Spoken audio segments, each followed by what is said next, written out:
If your quest for longevity feels overwhelming, here's some good news. It starts with one simple daily habit. MitoPure gummies from Timeline. They're the first ever longevity gummies that ignite mitophagy, your body's natural anti-aging pathway. MitoPure is a clinically validated solution backed by over 15 years of research. MitoPure gummies utilize a powerful compound that redefines what's possible for your longevity. MitoPure produces the first ever urolithin A gummies that support your cellular energy so you feel strong, clear, and vibrant. Boost your cellular energy and enhance muscle strength and endurance, all without changing your diet or exercise routine. As someone who loves to stay active, I've noticed a significant boost in my workouts since I started using it. I feel stronger and more energized, and my recovery time has improved dramatically. Better recovery starts at the cellular level. For more information and to order, just go to timeline.com/Hoffman. Use coupon code Hoffman at checkout for 20% off. That's timeline.com/Hoffman for 20% off MitoPure gummies with code Hoffman.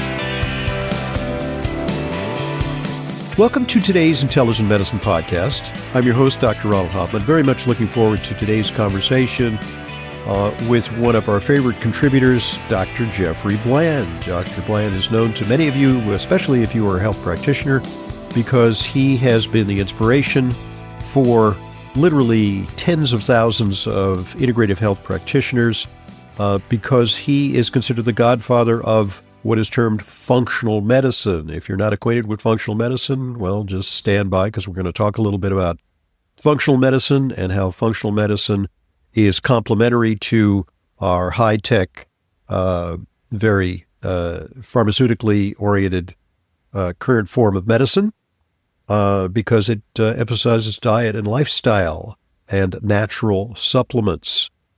So, I just must say as a prelude, Jeff, that you have long been a mentor to me, and when I was in medical school, there was a dearth of information related to my interests, which were integrative medicine, and you filled that gap for a large period of time because in those days we had cassette tapes. Remember those things that you had to kind of, they would unravel and you'd have to take a pencil and kind of, put it through the hole and, pull it back together. And I would pop those into my cassette player in my car. And even if I was stuck in traffic on the way to medical school, I enjoyed those long dissertations. And, I have to say, you didn't just teach me what to think, you also taught me how to think, how to approach this whole arena, which is sometimes considered woo-woo, especially in those days.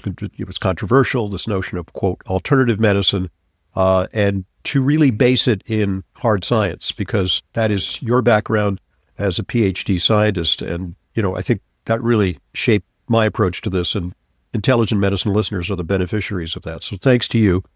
And so without further ado, tell us a little bit about functional medicine, and how does functional medicine differ from allopathic medicine, conventional medicine?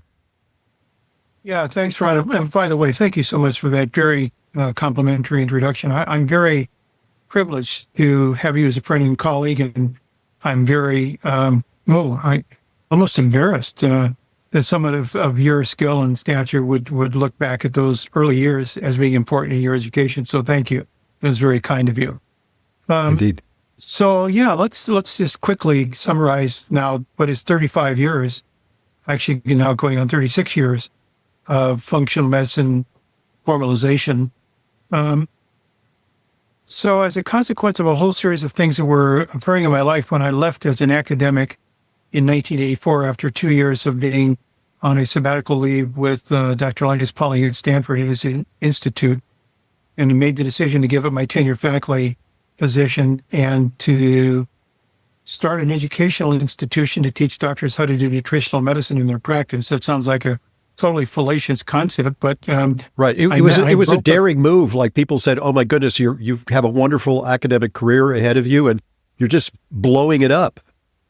It's exactly right. I had a family, I had a mortgage, and I suddenly had now burnt the boats, and here we go.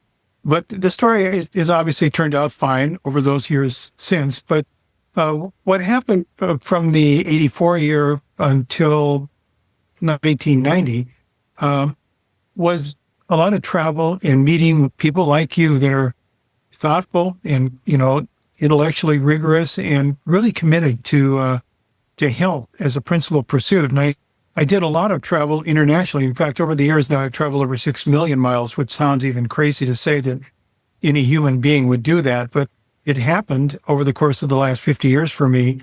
That, by the way, is 125,000 miles a year for 50 years. That's what that means. And when you say it that way, it sounds totally crazy.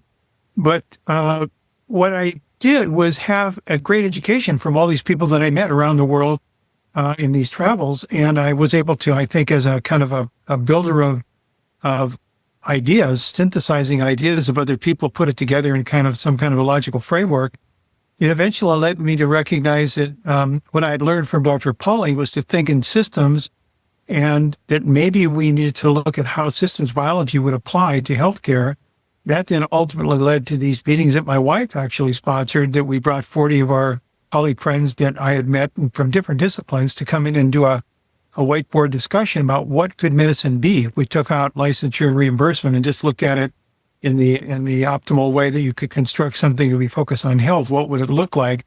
And out of that then derived what I call functional medicine. And it was not very well received at first by the people at this meeting because their response was, and it was, I think, very logical response. They said, at that time, now this is 1990, or 1989 actually, the interpretation in medicine of function as a term was either geriatric medicine, it was related to disability, functional disability, or it was psychosomatic medicine, functional, it's all in your mind. Oh, I see. Like a real functional disorder, in other words. Like, right. Exactly. Yeah, that's not, so there are no biologic parameters that it must be, somehow embedded in your psyche. Yeah. Exactly. So they urged me to kind of find another term because they thought that was going to color it adversely. But what I said was, and I follow the medical literature very closely for decades now, and I had started to see back then in the middle 80s articles like functional cardiology, functional radiology, functional endocrinology, and they were starting to redefine the term. So I said, maybe we should skate to where the puck is going, to use an old metaphor. And probably because my wife and I sponsored the meeting, people gave in and said, okay, let's give it a whirl. Let's try function. So those were people like Sid Baker and Leo Gallen and David Jones and a variety of others. So off we went and down this path to see if we could make functional medicine as a systems biology approach to healthcare stand up and be real. I'm very, very proud of what's happened. It's way more than what I would have anticipated in 1990. I mean, it's got people like yourselves, great minds, dedicated professionals who have brought their flavor and their insight and their perspectives into this.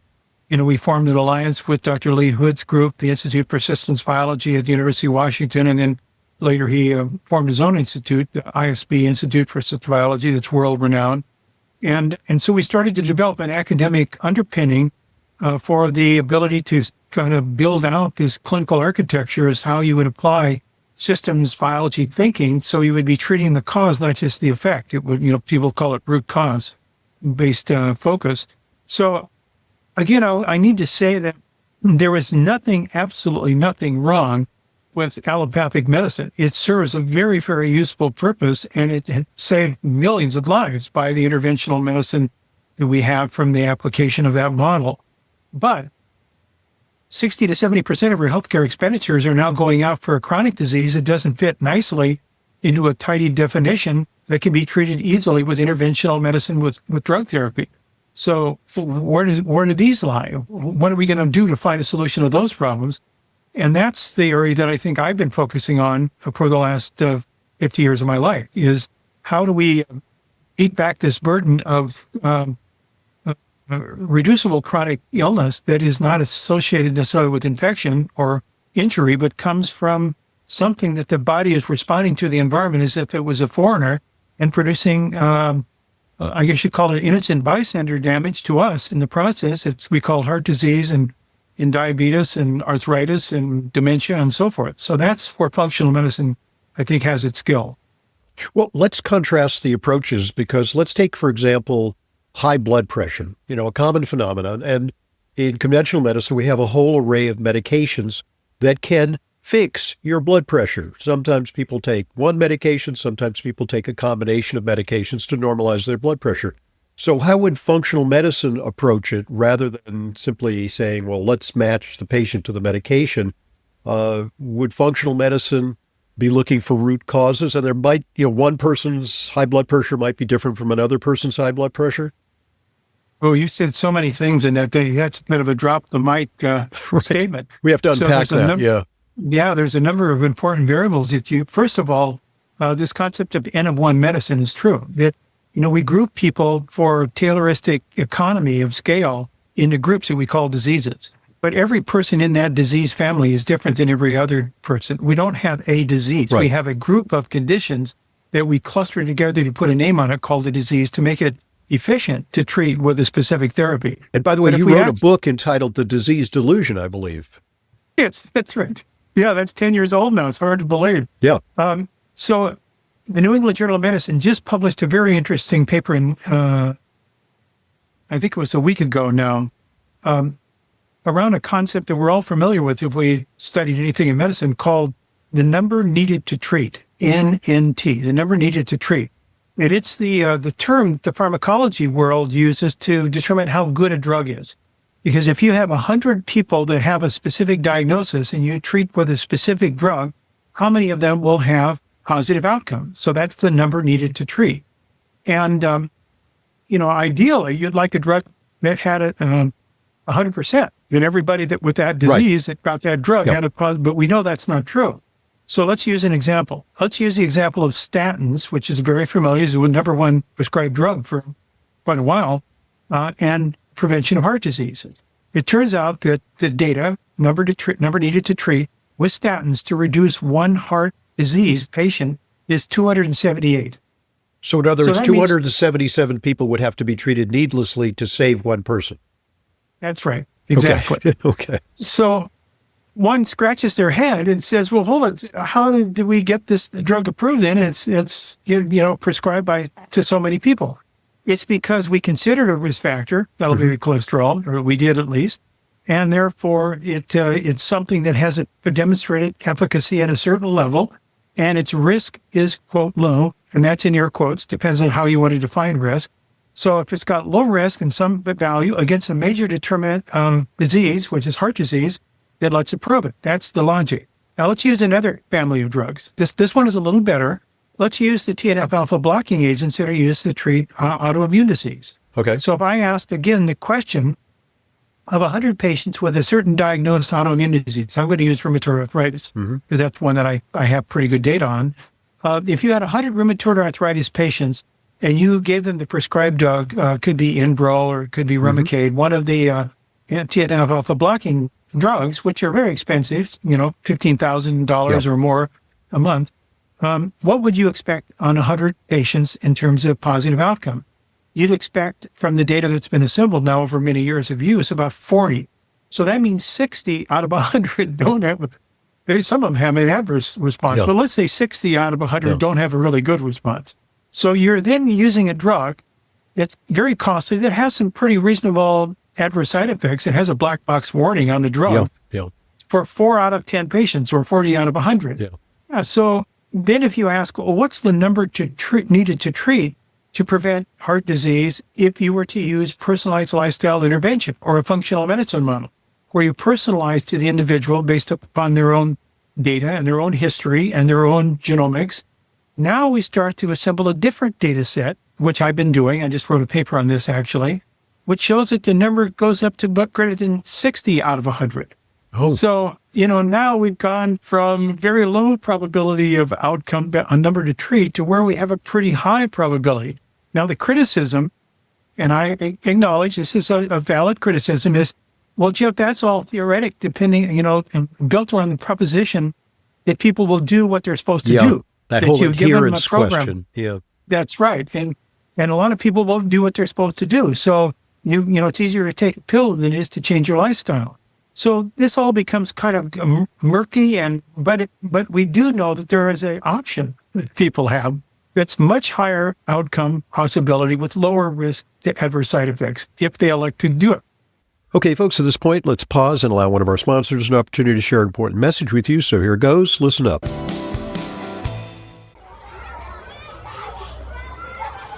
Kids don't just bring home homework, they bring home germs. And those germs don't just stay with them, they spread to the whole household. That's why Xlear nasal spray was created by a practicing physician to give parents and grandparents peace of mind. You may not think about it, but your nose is filtering out a semi-truck full of air every single day. Xlear isn't just another spray. It creates an additional layer of protection in your nose that blocks bacteria and viruses before they can even take hold. Yes, even that virus. Supporting your body's defenses right where germs first try to enter. Xlear is a hygiene product recommended for daily use, drug-free, non-drowsy, and safe for all ages. Just a quick spray in the morning and evening helps you cleanse your nose. Don't just hope for protection, create it. Get Xlear nasal spray, your daily defense. Xlear nasal spray is available at retailers nationwide and online. Check out xlear.com for our special offers. That's xlear.com. Thanks for listening. Thanks for supporting our sponsors. They're what make intelligent medicine a continuing free resource to you. And now back to today's guest, Dr. Jeffrey Bland. Well, Jeff, one of the biggest threats to the health of America is the growing incidence of overweight and obesity.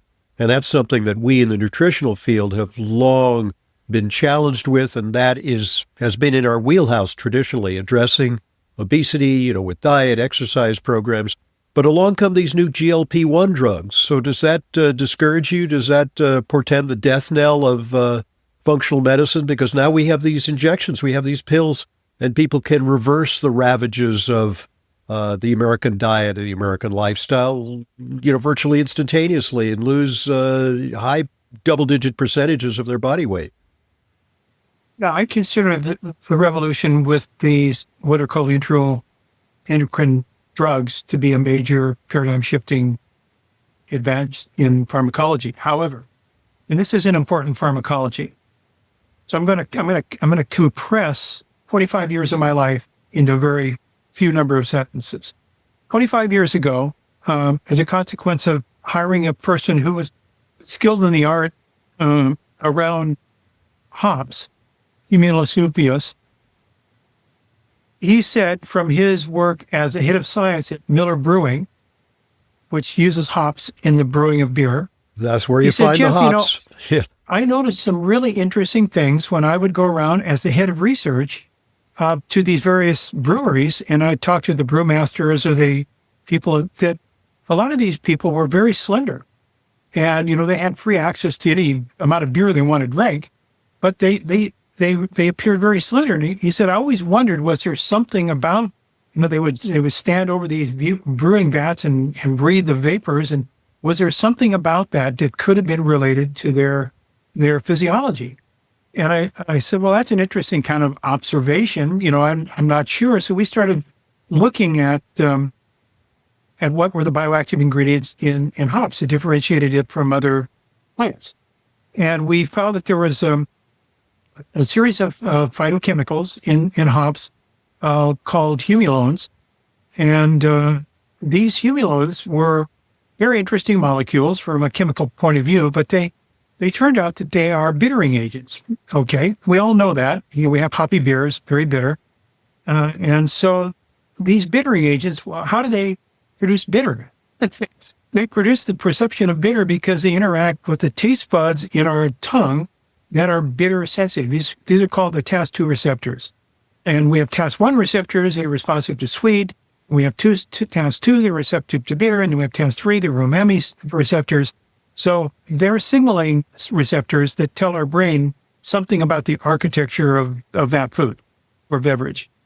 Now, it turns out, when I started to, for the first time in my life, think about the sensory perception of food through the central nervous system, through taste, there are places like Monell Institute in Philadelphia that are world experts in this kind of thing that sell their services to the food industry to design certain taste perceptions.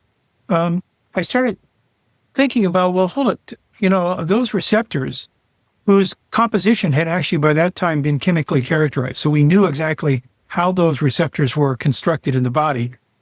It turned out that there was evidence just starting to be published showing that the same receptors were being found in the digestive system. And therefore, our gut was tasting our food. But without conscious awareness, there's some That's right. endocrine signaling that happens, but below our level of awareness, because we can taste on our tongue, but we can't taste from our intestines. That's right. It was a different, what that would do. And those receptors were very rich. The TAS2 receptors were very dense in the upper portion of the small intestine and ran out of the duodenum in the upper part of the small intestine. And they were called the L cells. There are L cells and M cells and K cells. So these are the L cells. And those cells, those receptors, which were sitting on their surface that had this ability to pick up these bitter compounds. By the way, there are 25 different bitter receptors in humans. So some of those receptors would pick up the information in the L cell region of our intestines, and they would signal into that cell to produce a series of hormones called intraendocrine hormones. GLP-1, GIP, gastrointestinal intestinal peptide, PYY. Which are targets of the pharmaceutical industry now. The drugs right. We started with the GLP-1 drugs. Now we're going to get, dipeptides and tripeptides, hitting all these receptors with, each one incrementally increasing the efficacy of the weight loss drugs. Exactly. So now I go from there to start asking a question. Well, what about cultures of the world that are, historically, Dan Buettner has called them blue zones, where people have lived a certain lifestyle, eaten a certain diet, and live commonly to be 100 years and still be functional. And you start looking at their dietary compositions. You could say they're variants of the Mediterranean diet in the purest sense. And, they have extra virgin olive oil. And what's the flavor of extra virgin olive oil? It's bitter. They use different bitter vegetables that are different colors. It's part of their diet. They don't consider it bad. They consider part of the flavor profile of their diet. That's what they grew up to consume. That's what they grew. And so I started to think about that. I said, well, hold it. Could there be any correlation between longevity and these bitterants in food? I mean, even things like bitter melon, which we see in Asian diets, it is used to treat diabetes. Yeah. It uses a weight loss food in Asia. How do these all work? And so I started to really deep drill with my colleagues. This is now 20 plus years ago. We ultimately invested over $20 million for the course of 15 years in really deep drilling into this. And we started to understand, we published a whole series of papers on this and how these bitter agents, particularly derived out of hops, which was our first kind of target food, that could actually modulate these endocrine hormones, lower inflammation, improve insulin sensitivity, and encourage appetite regulation and weight loss. So what we start seeing is the reason people didn't get heavy in a lot of these cultures was in part because we weren't feeding them ultra-processed foods, but secondly, because they were eating foods that were rich in these agents that were signaling through their body to regulate how their endocrine system, their hormone management system, their insulin and glucagon were working properly. And so they weren't in a state of inflammation, inflammaging, and all the things that we see that our bodies now respond to by gaining weight and feeling sore and tired and energy and demented and all the things that come as a downstream problem. So that to me takes me back to the food as medicine revolution we're going through. I am so pumped by the fact that the 2026 dietary goals, for the first time in the history of our government, at least speak about food as medicine. Mm-hmm. That's never happened ever before.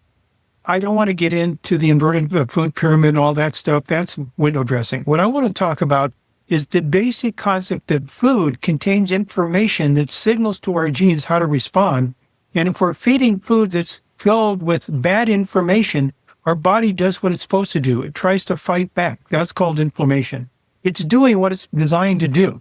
And that is, unfortunately, we're innocent bystanders because now the body injures us in the process. if you feed the body friendly food that's on side with what it loves to see, it creates a blissful response of your body. Now you maintain body weight, you don't get insulin resistant, you have good mental function, you're not tired and worn out, your mitochondria get their energy, all these other things happen. So that's the learning that took me down this path over the last, now, I guess, 30 years. So what we're talking about are natural alternatives to the powerful drugs. The powerful drugs are very efficacious, but the concern is that statistics show that it's a less than half, considerably less than half of people who initiate these drugs remain on them for a year. It could be a question of cost. It could be a question of, side effects, nausea, gastrointestinal side effects, diarrhea. It could also be that they just simply get tired of not enjoying the pleasure of food. It's just an important part of life.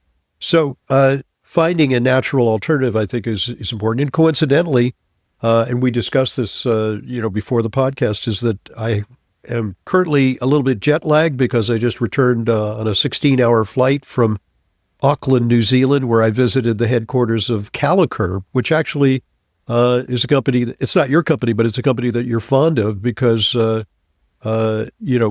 research dovetails with some of the work that you've been doing. And they have a product that I think plausibly helps satiety. We can't say that it's going to produce those sensational double-digit weight loss, results that occur within weeks with injectables, powerful drugs, but, perhaps a more subtle way to alter appetite. Yeah. I think you raised around a really important point that I want people to understand. These intraendocrine drugs, here's a peptide or the IG1 type drugs are drugs that definitely work. But as a consequence, we have to ask how they work. They produce a signal in our body of these intraendocrine hormones, like GLP-1, that are 100 or more times higher than the body would normally have if you were to eat a GLP-1 stimulating food. So the question is, if it's 100 or more times higher and it sticks around in the body, not for minutes, but for days, actually even weeks, how does the body manage that? I mean, it's a whole new lesson plan for our body. Our body wasn't designed to have these things floating around our bloodstream at that high levels for that length of time. Mm-hmm. We don't know the answer to that question yet. It's still too early. Because it's a massive experiment with tens of millions of rodent subjects, or in this case, human subjects. Yes, exactly. Where long-term results will be unclear because short-term results are sensational, and we're seeing reductions in the risk of heart disease. I mean, they're actually considering these drugs as essential add-ons for statins for cardiovascular prevention. They, really, I think, I listened to an interview with the head of Pfizer, and he said, literally half of our portfolio going forward is going to be these drugs. And we're going to be rolling out not just 2 or 3, but, 7 or 8 within the next 5 years. And it's really going to be part of the landscape. And I think, a cautionary tale, I think, for Americans is that, go easy on, acquiescence with us. Well, what I would add to that is that we still have to eat because we do not get nutrients from these drugs. Right. You're not going to get essential amino acids, essential fatty acids, vitamins, or minerals, or all the plant bioactive ingredients that I talked about by these drugs. So our body still needs food. Now the question is, if we've limited the intake of food over a long period of time, what kind of food are we remaining to consume? And is it providing the nutrition that we need? And is that food actually stimulating the need for more of these drugs or less of these drugs? That, to me, is the big lesson plan for today. And we've been working on this Tartary buckwheat story here now for 5 years. Tartary buckwheat is an ancient crop 3,000 years old, and it has the stimulating abilities for GLP-1 and the other intraendocrine hormones. It has this own inherent ability. So if we start eating the right foods, our need for those drugs goes down, and our relative risk to their adverse side effects goes down, and we start providing the other nutrients that we absolutely have to have in order to maintain our health. You can't maintain your health on GLP-1 drugs without eating. So the question is, what are you eating? So to me, that's the really big question. And that's why I'm so excited about the work we're doing with the Himalayan tartary buckwheat and this whole ability to give back some of the things that people are going to lose or miss if they're eating calorie-deprived diets. Right, because there's just less opportunities to eat nutrients. I've eaten dinner with people who are on these drugs, and they kind of push the food around diffidently and have a few bites and leave it on the plate. But, that begs the question, as you suggested, is what are the opportunities for imbibing the nutrients that we really depend on?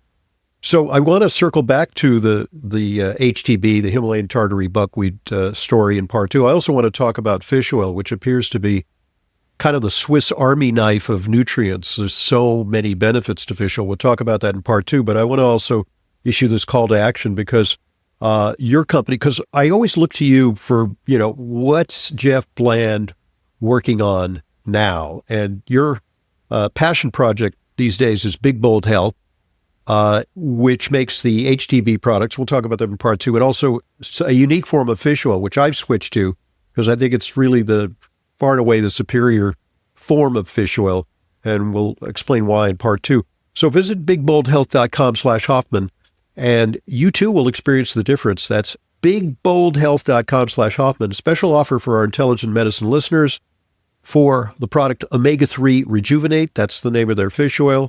Use coupon code Hoffman20 for 20% off, not just on Omega-3 Rejuvenate, but site-wide.